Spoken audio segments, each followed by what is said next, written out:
यह एक जादुई भूमि है। यहाँ दफनाए गए जानवर फिर से जीवित हो जाते हैं, प्रियजन भी वापस आ सकते हैं। अजीब घटनाएं घटने लगती हैं।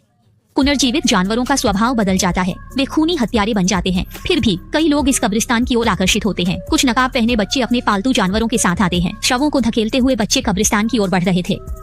एना ने यह देखा और सोचा कि वे कोई अजीब रस्म कर रहे हैं। माइक का परिवार इस भूमि के बारे में नहीं जानता था। वह सस्ते में घर खरीदने पर खुश था। जब उनकी बिल्ली सड़क किनारे मरी तो सब बदल गया। उनके घर से कुछ 100 मीटर दूर एक पालतू जानवरों का कब्रिस्तान था। जॉन माइक को पहाड़ी के पीछे ले गया।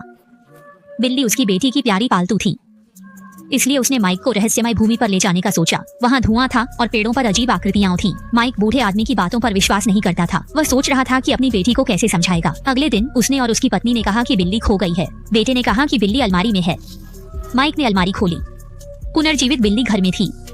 यह देखकर उसकी पत्नी हैरान रह गई। माइक को यकीन हो गया कि जादुई कब्रिस्तान सच है। बिल्ली बहुत आक्रामक हो गई। वह छोटे पक्षियों को खाती थी। वह अक्सर मालिकों पर हमला करती थी। माइक ने देखा कि यह बेटे के लिए खतरा है। तब उसे एहसास हुआ। माइक को खतरा महसूस हुआ और उसने बिल्ली को शांतिपूर्वक विदा करने का सोचा, लेकिन अंत में ऐसा नहीं कर पाया। उसने उसे जंगल में छोड़ दिया ताकि वह अपनी मर्जी से जी सके। अगले दिन एना का जन्मदिन था। परिवार और दोस्त आए। बिल्ली के खोने से एना उदास थी और माइक ने उसे खुश करने की कोशिश की। छुपा छुपी खेलते समय एना अकेली थी।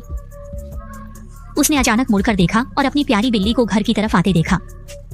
वह बहुत खुश हुई और उसे स्वागत करने के लिए दौड़ पड़ी।